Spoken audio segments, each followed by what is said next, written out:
회사마다 직원들이 채용을 하고 나면은 취업 규정이라고 해가지고 여러 가지 회사의 규정을 여기다 담아놓고 직원들에게 공지하게 되어 있습니다.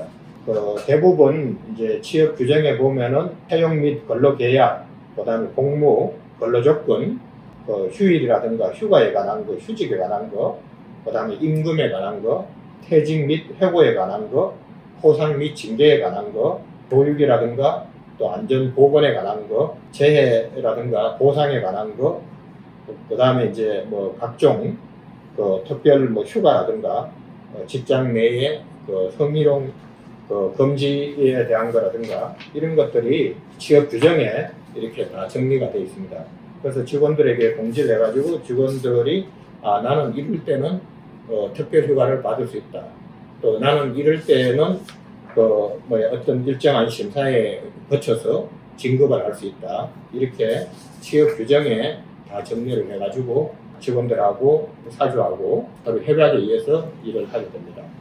그리고 출판사에서는 또 연봉이라든가 이런 급여에 관한 것도 우선 근로계약서에 의해 가지고 연봉을 정하지만 그 연봉을 어떻게 해마다 이렇게 상승을 해서 계약을 할 건가, 일정한 직원들의 평가에 의해 가지고 직원들을 평가해서 연봉이나 그 다음에 진급이나 이런 거를 반영하게 되어 있습니다. 그래서 대부분 출판사에서 보면은 이제 인사 고가 자료라고 해가지고 부서별로 편집부, 디자인부, 그 다음에 영업부 해가지고 이렇게 인사 고가 자료가 있고, 예를 들어서 영업부라고 하면은 영업 지식이 탁월한가, 그 다음에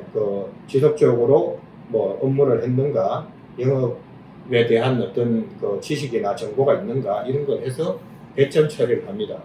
그래서 우리 이렇게 돼 있고, 그 다음에 이제 최종적으로 이 사람은 이러기 때문에 연봉을 좀 조정을 해줘야 된다. 또 아니면은 연봉 조정을 보류한다든가, 또 극단적인 경우에는 연봉을 좀 내린다. 이렇게 하고 있는데, 우리 출판사에서는 간부 직원들이 6개월에 한 번씩 직원들을 평가를 하고, 그 다음에 대표가 6개월에 한 번씩 평가를 해서 각각 100점을 주고 나누기 2를 해가지고 직원들이 업무 평가를 공정하게 하기 위해서 그렇게 합니다. 그리고 간부 직원들이라든가 어떨 때는 이제 교차 평가도 직접 하고, 또 대표자에 대한 평가도 할 때도 있습니다.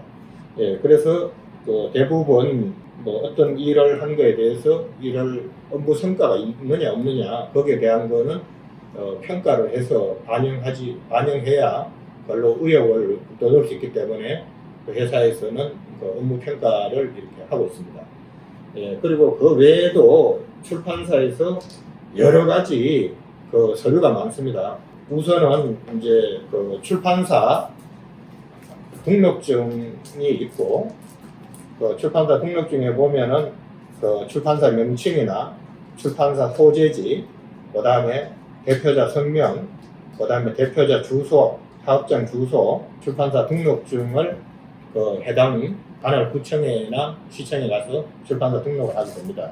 그 다음에 출판사 등록을 하고 난 다음에 세무에 관한 거, 사업에 관한 거는 이제 사업자 등록증을 받아가지고 일을 하게 돼 있는데,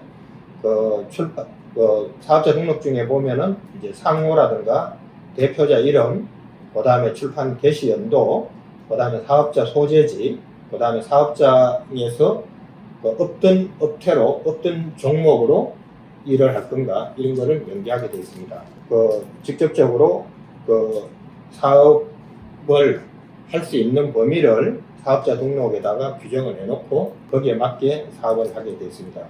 출판사는 정부로 봐서는 문화체육관광부 소속에 돼 있기 때문에 그쪽에 지시를 받아가지고 일을 하게 됩니다. 그 다음에 이제 법인일 경우에는 법인 인증서가 있어서 법인 등록을 하고 난 다음에 법인 인증서를 받아서 분기별로 세금 신고라든가 각종 신고를 하게 되어 있습니다. 예, 그렇게 되어 있고 또 본사 경우에는 기업 부설 연구소를 활용해서 그 출판에 대한 그 질적 향상을 위해서 연구원을 둬가지고 연구를 하고 있는데 그 우선은 이제 박이정 출판사 경우에는 그 영어권, 그 다음에 일어권, 중국어권 해가지고 박사급들이 와서 그 우리 어문학에 관한 거를 해외에 수출할 수 있는 방안이라든가 그 다음에 지자체라든가 학교에 또 각종 정부에서 시작하는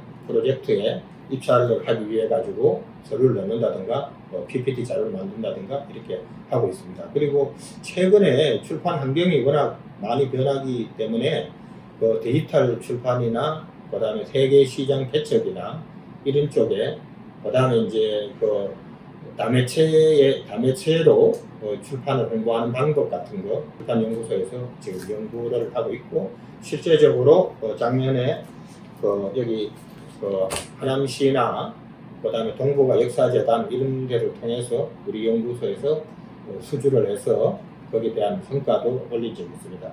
그 총무는 그야말로 뭐 전반적인 일을 다 이렇게 해야 되지만 회사에서 총무 밑에 뭐 인사라든가 재무라든가 격리라든가 이런 부서가 다 따로 돼 있으면은 일하기가 좀 쉬운데 중소출판사에서는 대부분 격리 겸에 총무가 다른 부서에 자료를 집계 해가지고 총무를 보고 또 보고를 한다든가 신고를 해야 되는 거는 하는 거로 그렇게 됐습니다. 그리고 마지막으로 하나 더 업무 결산에 대해서도 잠깐 이야기하고 마무리하려고 합니다. 출판사에서 이야기했듯이 책을 처음에 기획해가지고 그 다음에 편집 디자인을 하고 그 다음에 제작을 하고 홍보를 하고 이렇게 했는데 아주 결과적으로 이 책이 처음에 기획했던 방향대로 책이 많이 나갔느냐 정말 좋은 책으로 선정을 받거나 이미지업을 했느냐 이런 거에 대해서 평가를 하게 됩니다. 예, 그렇게 평가를 하게 되고 또 실제적으로 매출이 전년도보다 얼마큼 향상됐느냐 아니면 전달보다 얼마나 향상됐느냐 아니면 줄었느냐 이런 거를 매월 말에 이제 전체적인 거를 편집, 디자인, 그 다음에 홍보, 그 다음에 영업 이런 쪽에서 합산을 해가지고 2월 첫째 주 금요일 날 정도에 월별 결산을 합니다. 그렇게 월별 결산을 하고 그 월별 결산한 거를 우리 같이 이제 대학 교재를 주로 하는 출판사에서는 전반기 그렇게 학기 1학기 책 판매된 거를 다시 결산을 하고 그 다음에 연말에는 전체적인 출판사 전체적인 예산 대비해 가지고 얼마큼 상승이 됐다든가 그 다음에 지출 예산은 얼마큼 실행을 했다든가 이런 것들을 이제 종합 평가하는 그런 결산을 합니다. 그렇게 그 결산을 기준으로 해서 다시 다음에 2022년도에 예산을 세우게 됩니다. 그래서 그 예산도 마찬가지죠. 기획 예산, 그 다음에 편집 디자인에 대한 예산, 그 다음에 영업에 대한 예산, 제작에 대한 예산 이렇게 해서 또 세분화해가지고 예를 들어서 저자 인쇄는 1년 동안 얼마를 준다. 그 다음에 거래처에는 얼마큼 일을 하고 얼마큼 결제를 해준다. 이렇게 예산을 세워가지고 집행을 하고 월별로 이렇게 체크를 하게 됩니다. 예, 그리고 최근에 출판 쪽에 뿐만 아니라 우리나라 코로나로 인해서 경제 사정이 좋지 않아서 특히 신입 직원들은 회사에 취업하기가 쉽지도 않을 뿐더러 회사에 취업을 해도 업무에 대해서 빨리 숙달을 해서 일을 하기가 쉽지 않습니다. 그래서 출판사에도 최근에는 신입 직원을 많이 뽑지 않고 대부분 경력 직원을 뽑는 경향으로 되어 있기 때문에 본사에 이력서를 받아보면은 대부분 학생들이 변변한 어떤 경력을 갖추지 못하고 30대 중반까지 거의 아르바이트에서 아르바이트만 이어가면서 이렇게 하는 경우가 많습니다. 그래서 지금 4학년 정도나 아니면 군에 갔다 와서 한 2학년, 3학년 때부터 그 취업에 관한 어떤 준비를 이렇게 하게 하지 않으면은 그 나중에 졸업해 되면은 그냥 나는 무조건 뭐 공무원 시험 준비해야 된다. 취하되지 못하고 그 취업을 못하고 그 30, 40대를 그냥 흘러버리는 경우가 많습니다. 그래서 여러분들한테 그 취업한 분들도 마찬가지지만 앞으로 취업하려고 하는 분들한테 내가 좀 꼭 이야기하고 싶은 거는 그 최소한 대학교 2학년 때 정도까지는 본인이 어떤 개인적인 그 사업을 할 건가, 또 아니면은 그 취업을 할 건가, 또 취업을 해도 또 어떤 영업적인 분야를 할 건가, 뭐 편집 디자인 쪽에 할 건가, 그 정도는 그 확정이 돼 있어야 돼요. 그리고 또 3, 4학년 때는 거기에 대한 그 예비 지식이나 뭐 출판사 탐구나 이런 것들을 해야 회사 들어와가지고 바로 일을 할 수 있지. 그 비경력자라고 해가지고 출판사에 한 번도 가보지도 않고 또 출판에 흔히 하는 말로 출자도 모르고 회사에 취업하게 되면은 보통 한 2년도 못 견뎌가지고 회사를 그만두게 됩니다. 그 최근에는 그 대학에서도 학생들 취업시키기 위해 가지고 여러 가지 노력을 많이 하고 있습니다. 이 검사에서도 최근에 이렇게 보면은 취업에 대한 가이드북이 될 수 있는 그런 책을 여러 가지를 냈는데 취업과 업무 교육을 위한 표현 교육이라고 해가지고 이력서 쓰는 방법이라든가 그 다음에 면접 보는 방법이라든가 그 다음에 자기가 알고 있는 거를 차분하게 PPT를 할 수 있다든가 이런 것들을 글쓰기나 말하기 중심으로 해가지고 취업을 준비할 수 있는 이런 책을 낸 적이 있습니다. 그래서 이거는 뭐 공학이라든가 이과가 아니라 문과 쪽에도 이렇게 하고 있고 또 대학에서도 취업 담당 선생님이 관심 있는 분들은 그 취업 분야에 직접 견학을 해서 학생들을 취업하는 데 도와주고 있는데 학생들도 거기에 조금 더 적극적으로 동참을 해가지고 어떤 회사인지를 알고 또 그 회사가 어떤 비전이 있는가를 생각을 하고 취업을 해야 되지 그냥 우선 취업 안 되고 하니까 아무데나 들어가가지고 부모나 형제들 눈치 보기도 그렇고 하니까 다녀야 되겠다 이렇게 하면은 대부분 1, 2년 다니고 또 그만두게 됩니다. 그 책이라든가 유튜브라든가 이런 데서도 보면은 취업에 관한 소개하는 것들이 많은데 간접 경험이라도 좀 했으면 좋겠고요.